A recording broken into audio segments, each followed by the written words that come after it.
on est vraiment parti de rien.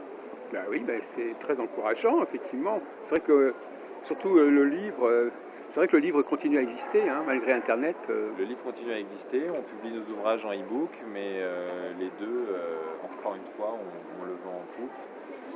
Et on est plutôt content de la diffusion qu'ont nos ouvrages, pas seulement en France, en Belgique, en Suisse, au Québec. Et comme pourquoi tout à l'heure on parlait dans d'autres langues.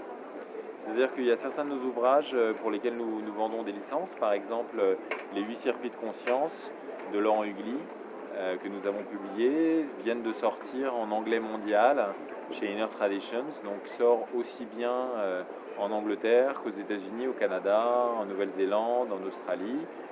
Même chose pour Planté Chamanisme, signé Kounen Nardi Ravalek, qui sort sous le titre de Psychotropic Mind. Et enfin, les carnets de voyage intérieur de Yann Kounen, qui sortent également chez Inner Traditions en anglais mondial. L'anglais mondial, c'est-à-dire c'est une langue. C'est-à-dire, ça ne se limite pas à l'anglais ou aux États-Unis, mais ça touche également la Nouvelle-Zélande, l'Australie, le Canada et tous les expatriés dans le monde. L'Afrique sans du limite Sud. Voilà. C'est ça qu'on appelle l'anglais mondial, oui, d'accord, oui. Et au-delà des frontières. Est-ce que vous pensez qu'en France, ça fonctionne mieux, ça marche mieux qu'ailleurs, ce marché, ce domaine? Je pense que ça a marché bien avant d'atteindre la France, par exemple sur la côte ouest en Californie, Oui. et qu'on a vu un certain décalage dans le temps avant que ce genre de thématique n'arrive en France. Même dans des pays francophones comme le Québec, ce type de thématique a fonctionné avant la France, mais aujourd'hui, oui, la France... Est-ce que on peut désigner ça comme en rapport avec le New Age, ou ça n'a rien à voir? Oui, alors le New Age a des connotations différentes suivant qu'on parle de New Age, par exemple en Amérique du Nord ou en France. S'il fallait appliquer le terme New Age à notre maison d'édition, on pourrait dire qu'on fait partie d'une mouvance très exigeante dans le New Age.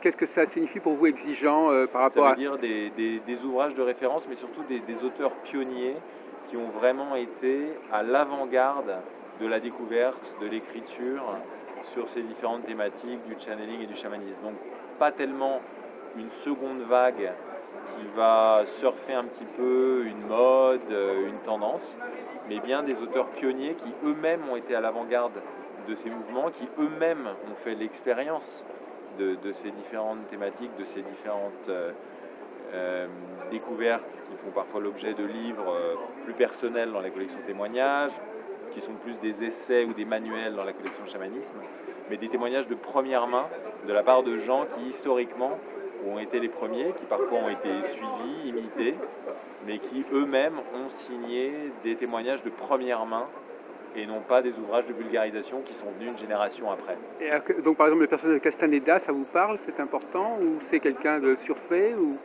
Non, de surfait, je ne dirais pas ça. Il y a beaucoup d'énigmes qui entourent l'œuvre de Castaneda. En tout cas, c'est quelqu'un qui passe et repasse, par exemple, dans Caverne et Cosmos, l'ouvrage de Michael Harner, puisque Michael Harner a côtoyé Castaneda lorsqu'il était professeur à l'université de Californie, Berkeley. Il est intéressant de voir aujourd'hui que le chamanisme, source de transformation, se transforme lui-même, et qu'un ouvrage comme La Voix du chaman, qui était le premier volume de Michael Harner, et qui était essentiellement basé sur le corps chamanisme et le travail du chamanisme au tambour, 25-30 ans après, dans Caverne et Cosmos, la suite, il n'est plus seulement question de tambour, mais par exemple, il est beaucoup question de channeling, ce qui était un domaine séparé du chamanisme jusqu'à présent, et qui aujourd'hui se retrouve abondamment cité dans cet ouvrage de chamanisme. Comme quoi, il y a une sorte de globalisation. Alors le channeling, c'est une façon de parler de la médiumnité, ou est-ce que c'est autre chose?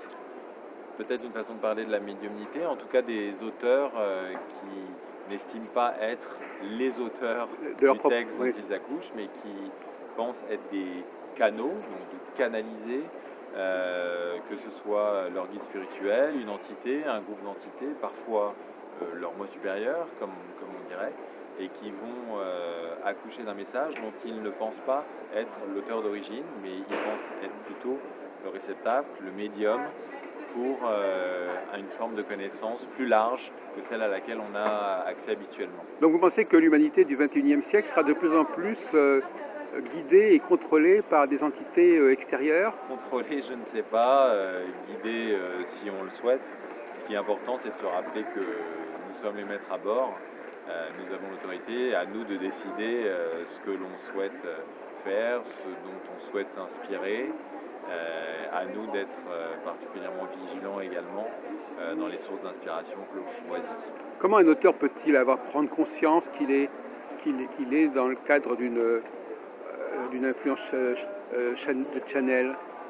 Je crois que vous-même, est-ce que vous en phénomène, apercevez vous-même quand un auteur est dans le Chanel? C'est un phénomène qui est assez intemporel, c'est-à-dire que vous savez comme moi qu'à toute époque, poésie, en musique, beaucoup d'artistes ont dit « Ah, c'est drôle, autant en général ça me met 4-5 jours à accoucher de telle ou telle page, autant là, ça a coulé de source, ça m'est venu automatiquement, j'ai eu l'impression d'en avoir rien à faire. » Bref, on rejoint des phénomènes, par exemple comme l'écriture automatique, et toutes sortes de témoignages, y compris de grands auteurs, qui pour certaines œuvres ont dit à un moment « J'ai pas du tout eu l'impression de travailler, c'est venu tout seul, je n'avais même pas conscience de ce que j'écrivais, je n'ai pas eu à y réfléchir, et la première fois a été la bonne. » Bon, ce type d'inspiration flirte peut-être avec ce qu'on appelle le channeling, bien sûr. Et quelle est la proportion aussi d'hommes et de femmes dans ce genre de phénomène? Je ne sais pas, je ne connais pas de Est-ce que les femmes sont plus promptes ou moins? Je n'en sais rien. Vous ne savez pas? Je me garderai de faire une généralité là-dessus. Non, parce que je vois que est-ce que le féminin, c'est un sujet que vous allez aborder particulièrement ou pas spécialement? Alors, on s'appelle Mama, on pourrait imaginer qu'il y a un rapport avec la féminité en général. En tout cas, pour ce qu'il en est de la féminité, l'ouvrage De la douleur à la douceur, comme nous l'écrivait récemment Laurent Hugli, l'auteur des 8 circuits de conscience, est un trésor de bienveillance, de sagesse et de féminité, justement. C'est pour ça que je me disais, vous allez peut-être continuer dans cette direction. Peut-être. Oui, mais la place... Oui, mais est-ce que c'est une façon aussi de réfléchir justement sur ce que sera le siècle qui vient, une façon de profiler un peu la civilisation? On observe, on publie, et j'ai peu de pronostics, plutôt des interrogations. Mais vous êtes vous-même acteur dans ce domaine, quelque part. Oui, bien sûr, sans pour autant avoir d'idées préconçues sur l'évolution des choses. Est-ce que ce siècle se féminise? Peut-être. Et puis il y a tout le problème aussi, que je ne sais pas si vous l'abordez d'une manière ou d'autre, tout le problème de l'emprise de la technologie, de la biotechnologie,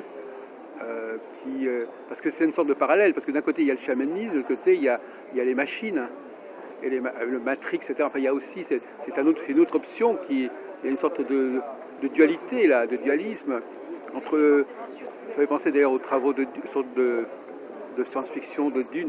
Est-ce que l'homme doit trouver en lui-même ses inspirations, son pouvoir, ou est-ce que c'est la machine qui va le prolonger, qui va le remplacer? En tout cas, à une époque, on utilise de plus en plus les machines comme des annexes de nous-mêmes.